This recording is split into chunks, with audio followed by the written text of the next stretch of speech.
Good morning. So this talk is based on the song that we just heard, which is Honestly, We Just Need Jesus.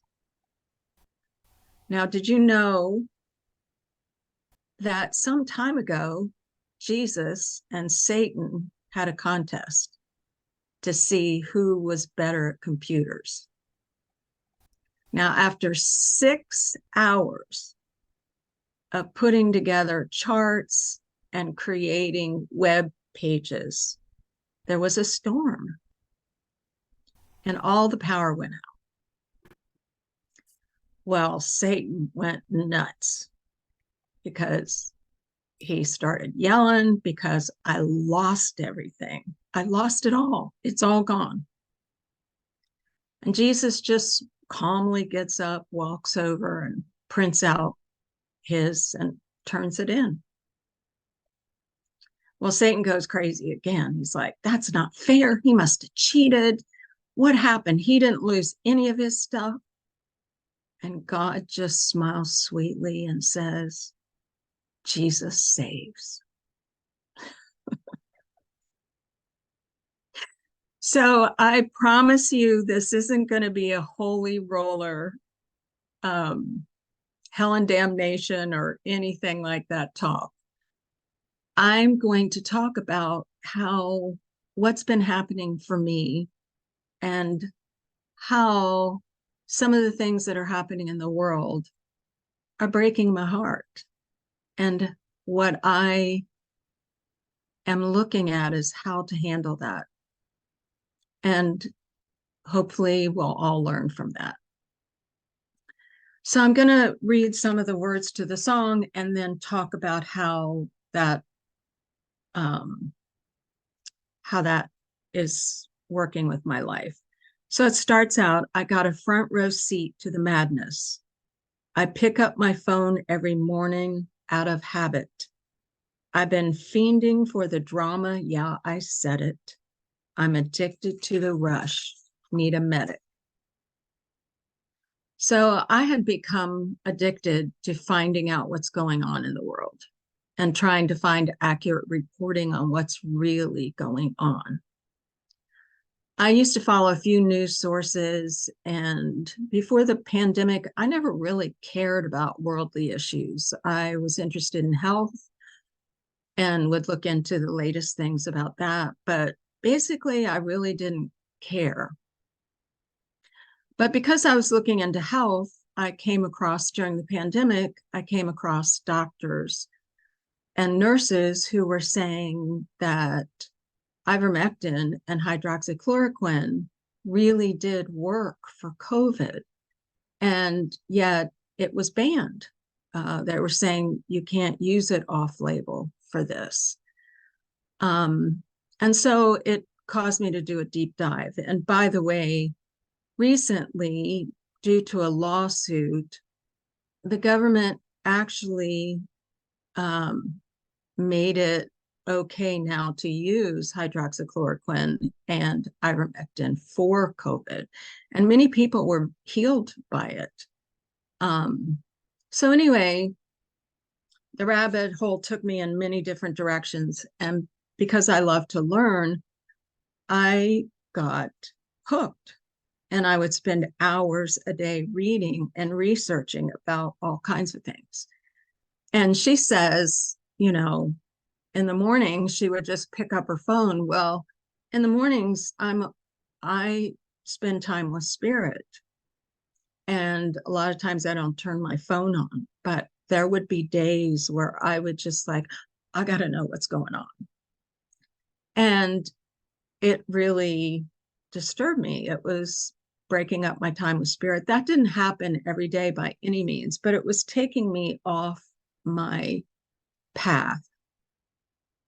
And it seems like a lot of news is intentionally trying to keep us in fear and trying to keep us separated and upset with each other. And anyway, I got to the point where it just was too much. And I felt like I was on overload.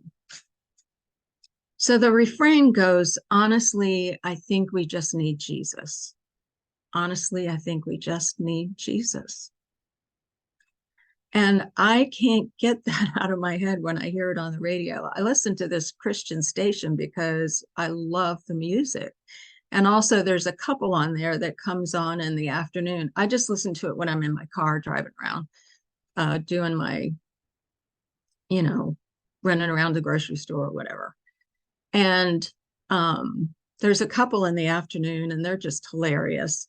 Um, Her name's Stacy and her husband, and they're just funny and cracking jokes. And then they have things like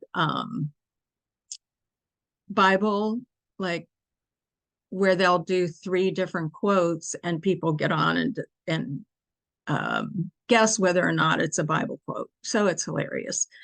Um, but anyway, I the song makes me think of a movie I saw, I don't know, a year or two ago called The Jesus Revolution. And I don't know, did anybody see it? Oh my gosh. So I hardly go to the movies anymore. I used to before the pandemic. I used to go a couple times a week sometimes. I love the movies. Well, the Jesus Revolution came out just as the pandemic was fizzling out. And it was based on the 60s and during the hippie days. The music was amazing. So you can rent it on what is it, Redbox?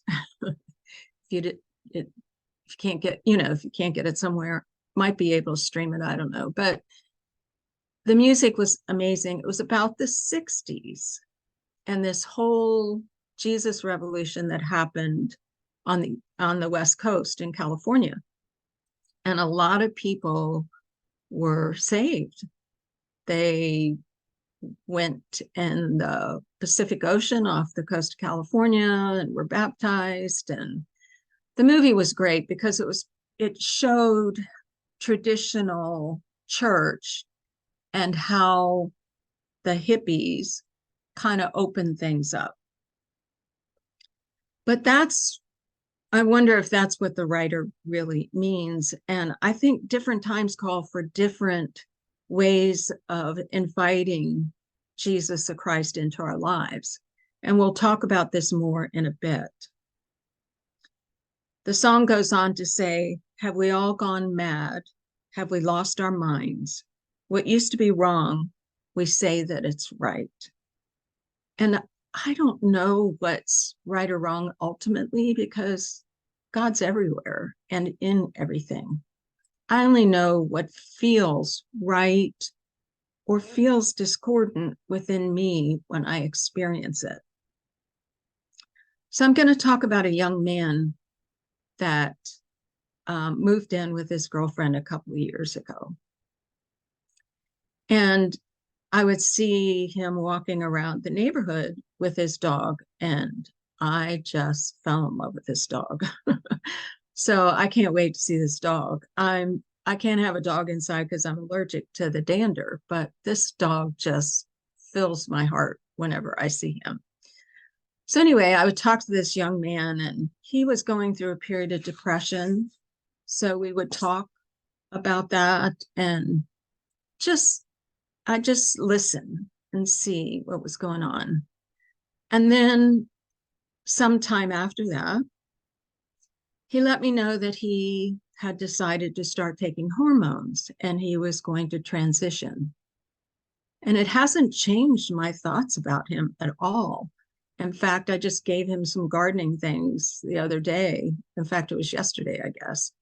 And, I really care for this young man, and he opens up to me and he tells me about what's going on and that he's much happier now, actually. And I've had a couple of awkward conversations because I need to find a name that I could call him a different name. And also, I would say something like pet the dog and say, oh, daddy's got to go. And he would go, don't worry about it. So I really care about this young man. And he's just really laid back about the whole thing. He's like, don't worry about it. Everybody's got to adjust or get used to it. And then years ago, when I was doing landmark education, there were two men that had transitioned to women. And sometimes this was years ago, sometimes they would use the women's bathroom. And it was something that if I wanted to use the bathroom, I had to get used to it. And, it never quite felt right to me, but I adjusted at the time. But the week before Easter, I'm going to get emotional here. Just a few days that week, March 31st was announced as Transgender Visibility Day.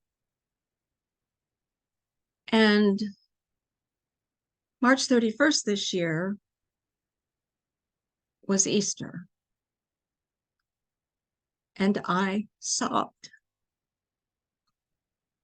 I just sobbed because Easter is sacred to me. And I found out later that it had already not officially been declared, but in the past, people had talked about it. But this year, there was basically a proclamation made. And it just broke my heart. We've had to get used to, those of us that follow Christ, we've had to get used to, some hijacking of Easter our whole lives, which is the Easter bunny and the Easter eggs and all that. And, there's nothing wrong with that. It just takes the focus off of Christ.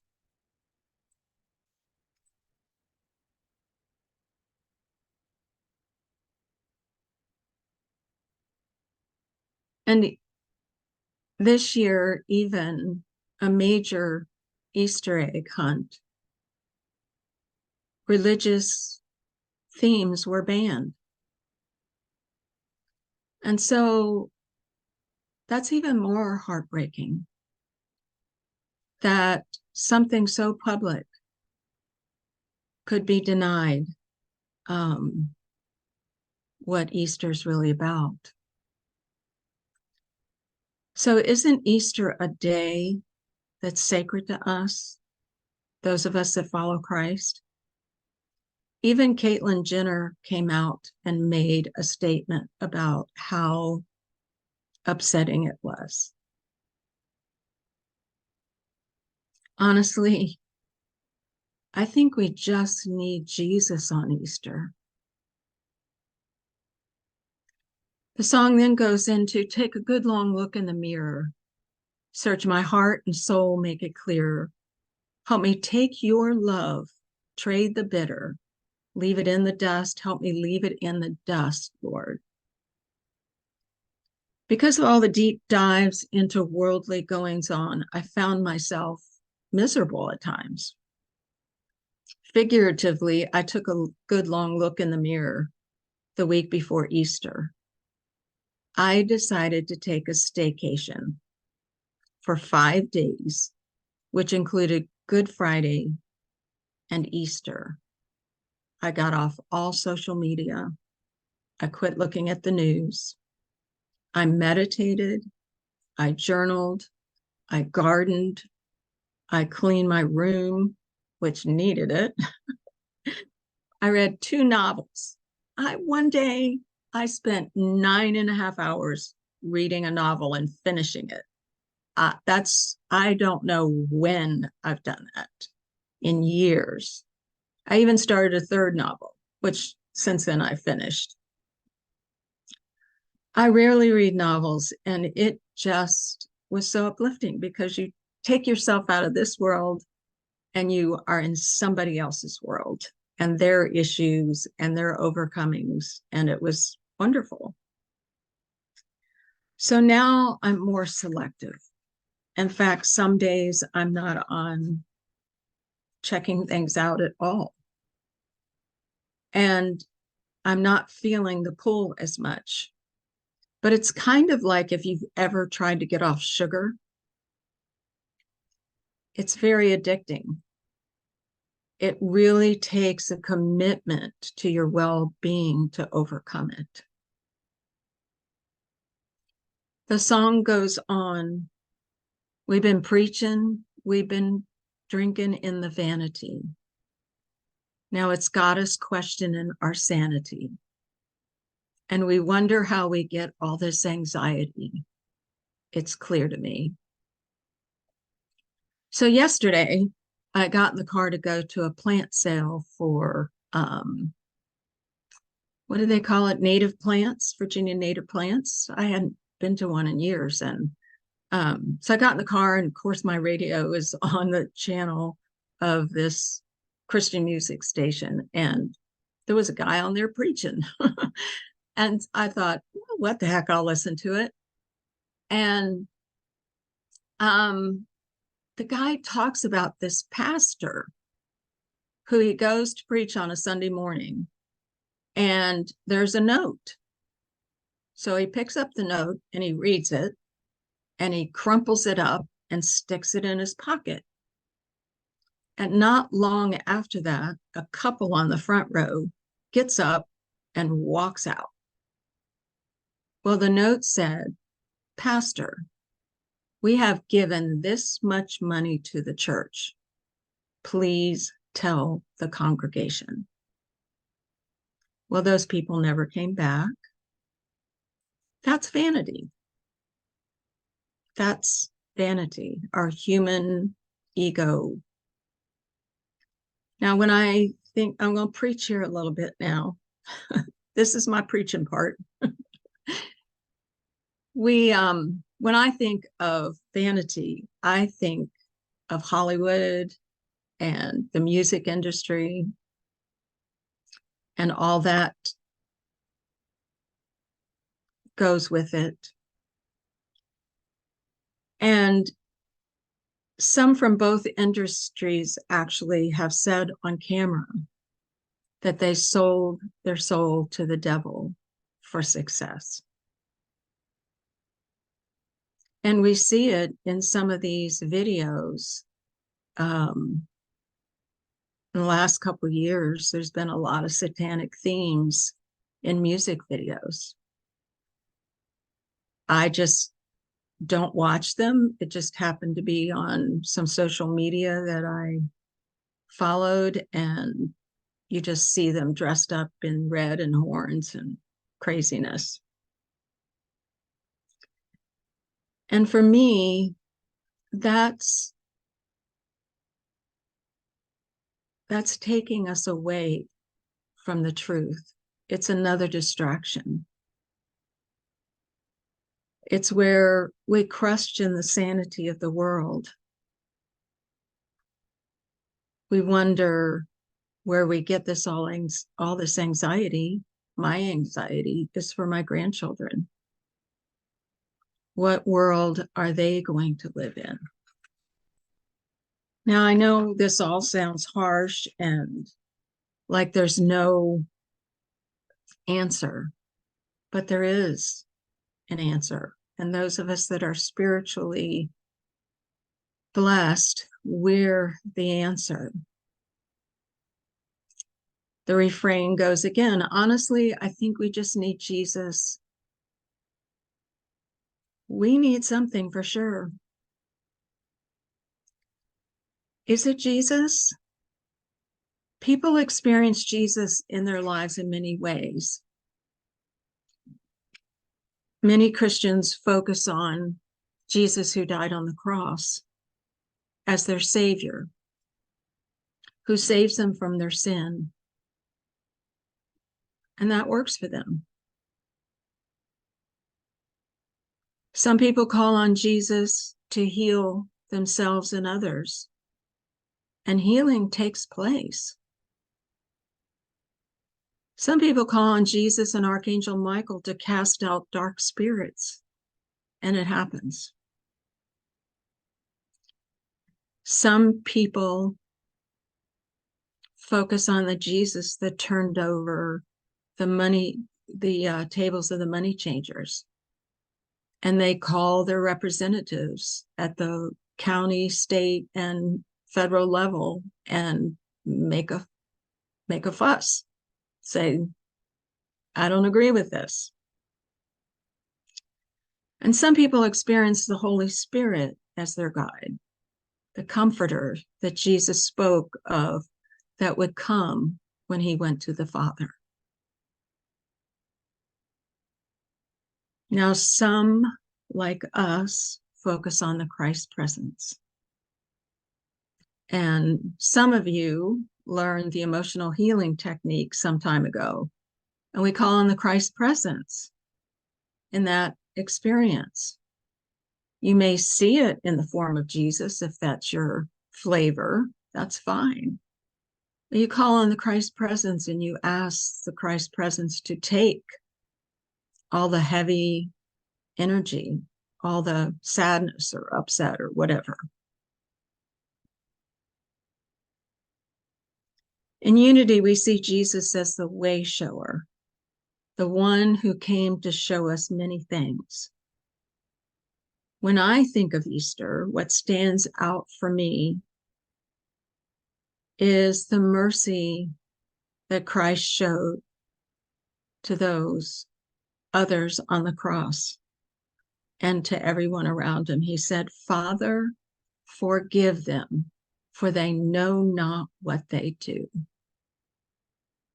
And I think that's what's happened in the world. People have forgotten that Christ, that the spark of the divine is inside them. And they've lost their way. As we become more and more aware of how the world has lost its way in many aspects, and we see more and more of humanity's seeming separation from God, I want to focus on Jesus Christ's mercy. I want to see, as Christ did, that all are from the one true source and of the one true source. Now, you all know I get guidance because I was really brave last time and shared some things with you. So I asked for a message. Well, actually, I was feeling it wanting to come out. And so I closed my eyes and listened, and here's what I got.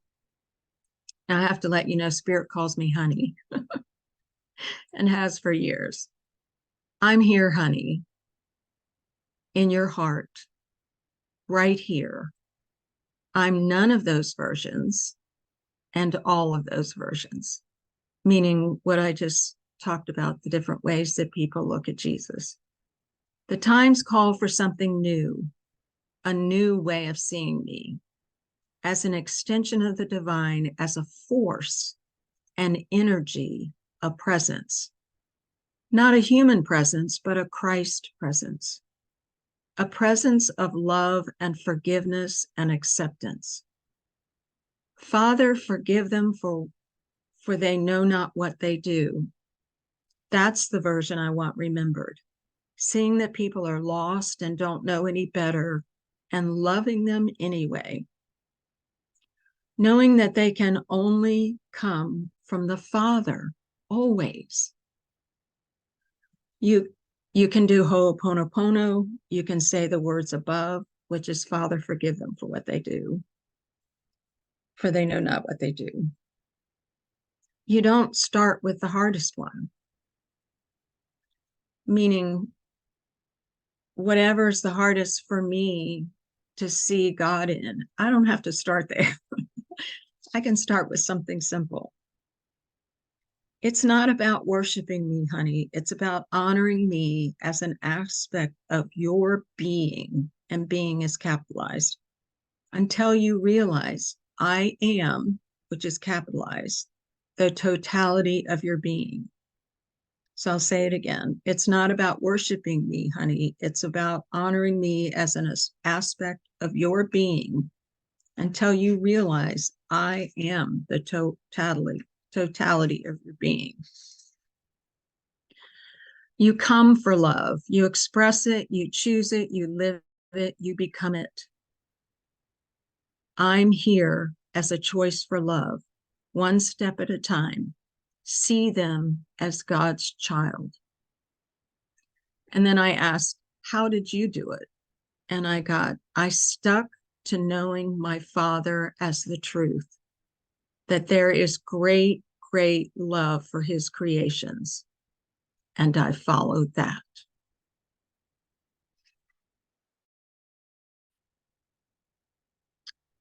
Jesus said when he was here on earth, when you see me, you see the Father. He knew his oneness with Source and ours too. He condemned actions, but not people. I want that knowing and the living from that knowing. I want the Christ presence and his mercy to guide me. So when I'm triggered now, I start with, Father, forgive them, for they know not what they do. And then I say, I take responsibility, because whatever's showing up in my life is in my sphere of consciousness. And if it's in my sphere of consciousness, I can take responsibility for it. I'm sorry. Please forgive me. Thank you. I love you. Now I say, I'm sorry. Please forgive me. Please transmute whatever's in me that created this and return it to the light. Thank you. I love you. I always say the longer version. And then I say, God is, God is, God is, from that place inside of me that knows that. Because what I'm doing is I'm asking for forgiveness for them, for me, and then I'm declaring that God is in the situation, that God is here in everything. Whether we deny it, run away from it, it's here. So the song goes on to say, we turn away, we're running back to you, covered in grace. God, you can make us new. Honestly, we need you, Jesus. I believe God's mercy and grace sees even the most lost and those feeling separated from his love. God sees them turning away from the many ways of the world and running back to him. God knows that's why we're here on this planet, is to wake up to God's mercy and that we can always come home. Jesus in all his forms is bringing souls back to the one true God, to Source, and we are made new. And we can help by being love and forgiveness and acceptance in the world. We are the counterbalance to all the craziness. When we dedicate time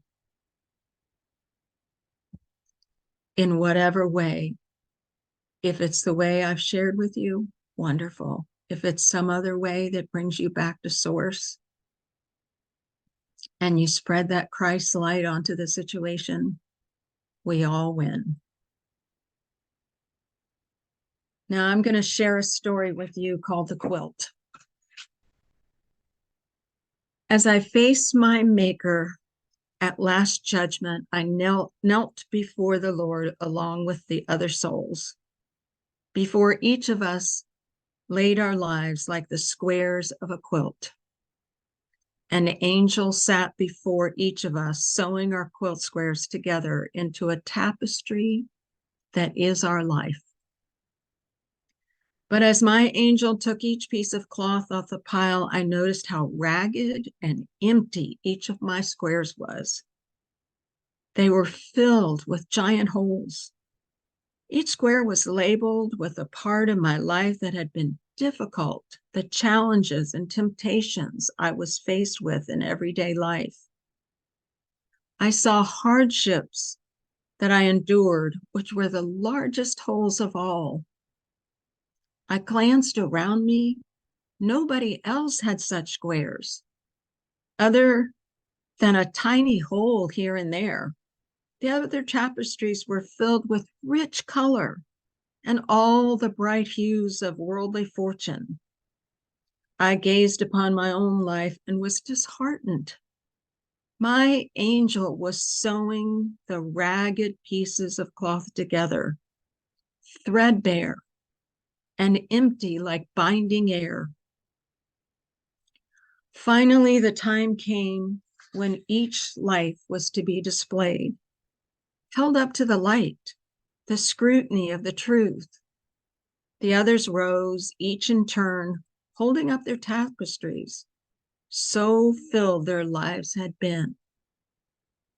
My angel looked upon me and nodded for me to rise. My gaze dropped to the ground in shame. I hadn't had all the earthly fortunes.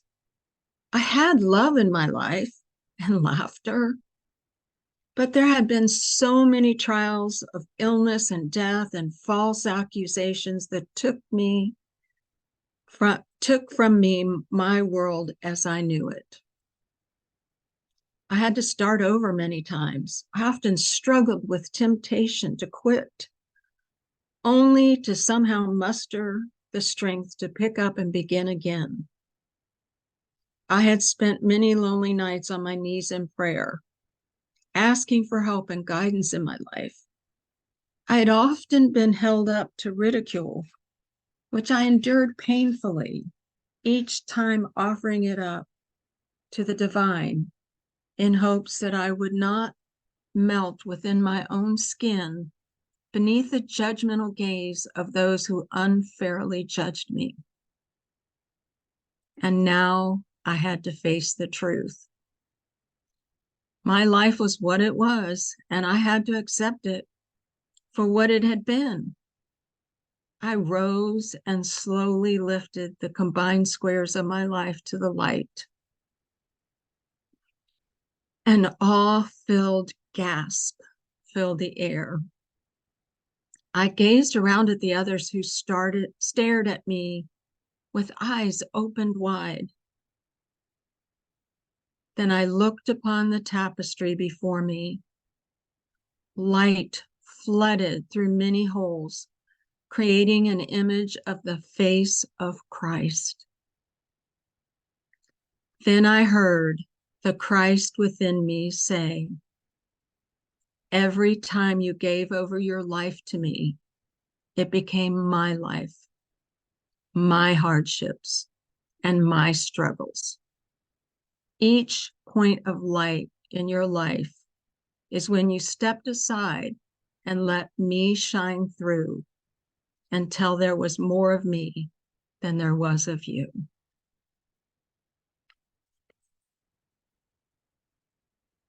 Let's let this Christ light shine through us. I believe it's the answer. I believe we can counterbalance whatever feels crazy to us. Some people accept certain things. Some people are upset about certain things. It's whatever we're triggered by. Let's send the Christ light into it. Father, forgive them, for they know not what they do. They don't know that you love them to the moon and back. God bless. Okay, so let's prepare for meditation. Boy, I went a long time, didn't I?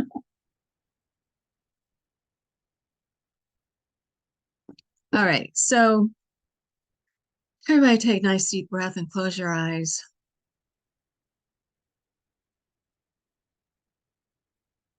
And just allow yourself to fall gently into your center.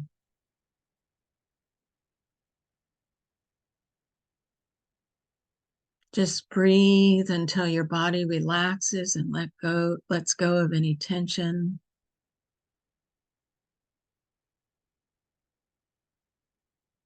Freeing yourself up from any worries of the world. And just being here with this presence, divine presence.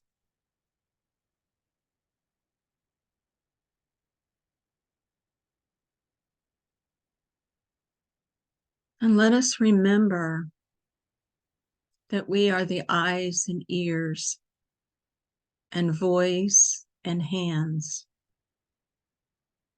of this divine presence in the world. And we can make a difference. We can counterbalance that which denies the divine, that which denies God's love for all and God's presence in all.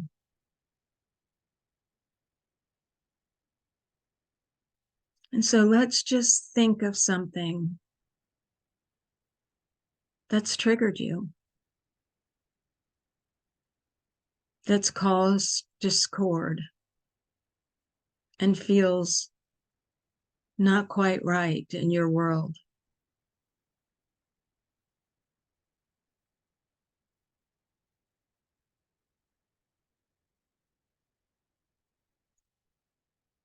And let's say to this situation,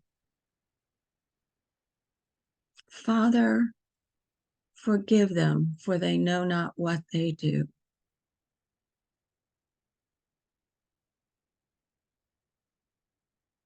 And knowing that that's for us, really, because the truth is, before the action ever occurred, they were forgiven, because the divine knows the truth that he placed in their inner being.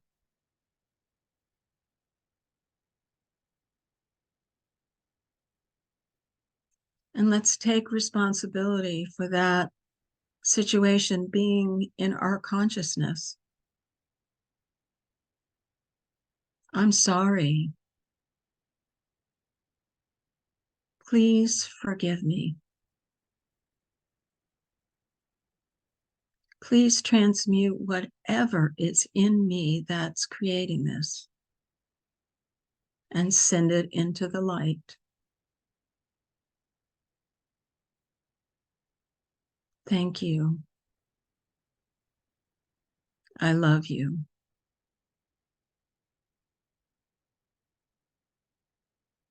And let's sink down even deeper into the place where that spark of the divine exists within each one of us. And let's claim over the situation, declare it and know it. God is, God is, God is.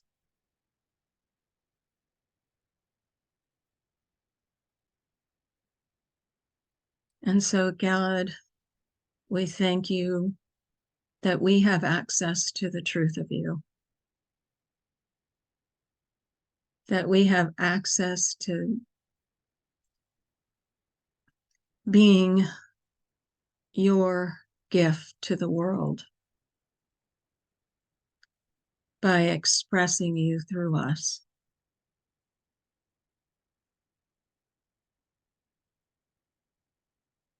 We ask that you continue to awaken us to your presence, your beauty, your love, not only within us, but everywhere present, so that when we look at anything or anyone, we can know that you are there. They've just hidden it and forgotten. And so we are there to be an energetic reminder to the truth. We say, thank you, God, for this time together. Bless this church and bless each one of us, that we may go forth and shine for you. And so it is. Amen.